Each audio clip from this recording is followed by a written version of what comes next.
بسم الله الرحمن الرحيم الحمد لله رب العالمين والصلاة والسلام على رسوله الكريم وعلى آله وأصحابه أجمعين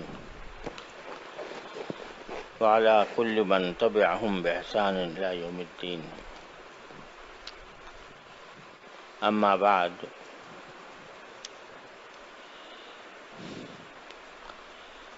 عرض یہ کر رہا تھا کہ جتنا اہتمام اور جتنی کوشش اور جتنی محنت ہم نفلی عبادتوں پر کرتے ہیں، اللہ تعالیٰ کی توفیق سے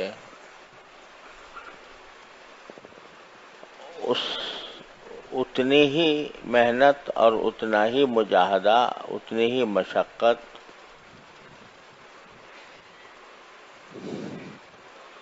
گناہوں سے بچنے کے لیے کرنی ضروری ہے۔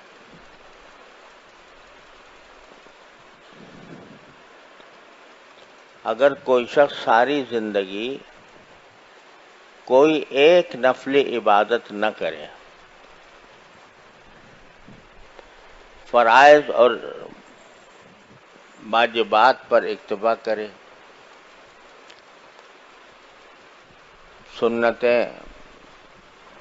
سنتوں پر اکتفا کرے اور ایک بھی نفلی نماز زندگی بھر نہ پڑھے، نہ کوئی نفلی صدقہ دے، لیکن واجبات و فرائض ادا کرتا رہے، لیکن ساتھ ساتھ گناہ اس سے کبھی صادر نہ ہو، تو باوجود کہ اس نے نفلی نماز نہیں پڑھی، نوافل ادا نہیں کیے، اس کے باوجود انشاءاللہ سیدھا جنت میں جائے گا، کیونکہ گناہ نہیں ہوا اسے۔ اور ایک آدمی نفلی عبادتیں خوب کرتا رہے اور ساتھ ساتھ گناہ بھی کرتا رہے، تو نفع ٹوٹا برابر ہوتا چلا جائے گا، اس کی کوئی گارنٹی نہیں ہے کہ وہ سیدھا جنت میں جائے گا۔ لہذا معلوم ہوا کہ گناہ سے احتراز، گناہوں سے بچنا، گناہوں کا اہتمام کرنا، گناہوں سے بچنے کا، یہ نوافل سے زیادہ ضروری ہے۔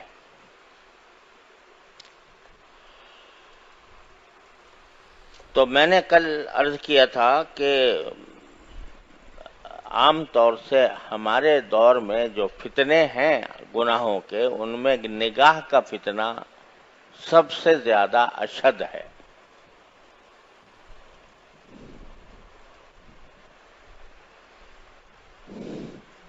اور گھر گھر پھیلا ہوا ہے، ایک ایک شخص اس فتنے کا شکار ہے۔ پہلے نگاہ کے غلط استعمال کرنے کے لیے کچھ کرنا پڑتا تھا، کہیں باہر جانا پڑتا تھا، کسی کو سنیما دیکھنے کا شوق تھا تو سنیما گھر میں تو ملتا نہیں تھا، لائن لگا کے ٹکٹ لے کے جاتا تھا۔ اب نہ لائن لگانے کی ضرورت، نہ ٹکٹ دینے کی ضرورت، نہ گھر سے نکلنے کی ضرورت، موبائل میں سب کچھ موجود ہے۔ لہذا یہ فتنہ شدید سے شدید تر ہوتا جا رہا ہے، اور خوب سمجھ لیجئے، اللہ تعالیٰ مجھے بھی سمجھ عطا فرمائے، آپ حضرات کو بھی عطا فرمائے، کہ نگاہ کا غلط استعمال جو ہے وہ نور ایمان کو سلب کر لیتا ہے، اللہ بچائے۔ ایمان کا ایک نور ہوتا ہے، عمل صالح کا ایک نور ہوتا ہے، اللہ جل جلالہ کے قرب کا ایک نور ہوتا ہے، اور نبی کریم سرور عالم صلی اللہ علیہ وسلم نے دعا مانگی ہے اس نور کی۔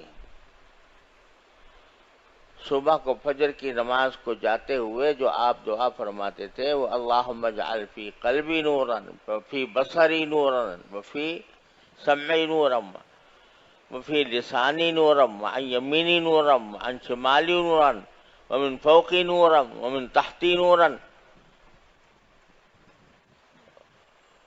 کوئی چیز چھوڑی نہیں جس میں نور نہ مانگا ہو۔ یا اللہ مجھے میرے دل میں نور دے دے، میرے آنکھوں میں نور دے دے، مجھے میرے کانوں میں نور دے دے، میرے بصر میں نور دے دے، میرے دائیں نور دے دے، میرے بائیں نور دے دے، میرے آگے نور دے دے، میرے پیچھے نور دے دے، میرے اوپر نور دے دے، میرے نیچے نور دے دے، میری زبان میں نور دے دے، اور نور میرا بڑھاتے ہی چلے جائیے۔ وَعَظِمْ لِي نُورًا، اور یہاں تک کہ یہ کہہ دیا وَاجْعَلْنِي نُورًا، مجھے ہی نور بنا دیجیے۔ کیا ہے یہ نور مانگ رہے ہیں نبی کریم سرور عالم صلی اللہ علیہ وسلم۔ یہ کاہے کا نور؟ ایمان کا نور، تصدیق کا نور، قرب الہی کا نور، تعلق مع اللہ کا نور۔ یہ نور ایمان کے اندر، ہر صاحب ایمان کے اندر ہونا چاہیے۔ اس لیے صبح صبح رسول کریم صلی اللہ علیہ وسلم یہ دعا مانگتے ہیں کہ مجھے دے دیجیے۔ اب یہ نور جو ہے نا، یہ تو گناہ کے ساتھ جمع نہیں ہوتا۔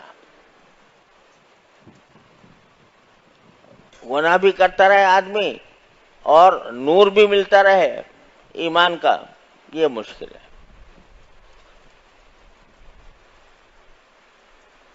حضرت امام شافعی کا کہ شعر مشہور ہے کہ کسی نے شاگرد نے کسی استاد سے کہا، خود امام شافعی نے اپنے استاد وکی ابن جراح رحمۃ اللہ علیہ سے، امام شافعی کے استاد ہیں وکی ابن جراح، اور وہ امام ابو حنیفہ کے شاگرد ہیں، تو ان سے کہا کہ مجھے کچھ حافظے کی تقویت کا کوئی ذریعہ بتا دیجئے، کیونکہ مجھے بہت سی باتیں پڑھتا ہوں یاد نہیں رہتی۔ تو کہتے ہیں خود امام شافعی شعر میں کہ شکوت الی بقیع سوء حفظی فاوصانی الی ترک المعاصی۔ جب میں نے کہا میرا حافظہ کمزور ہے تو حضرت بقیع نے جواب میں کہا کہ گناہ چھوڑ دو تو حافظہ قوی ہو جائے گا۔ کیوں؟ فإن العلم نور من الہ ونور اللہ لا یعطی لعاصی، کیونکہ علم جو ہے یہ اللہ کی طرف سے ایک نور ہے، اور یہ اللہ کا نور کسی نافرمان کو نہیں دیا جاتا۔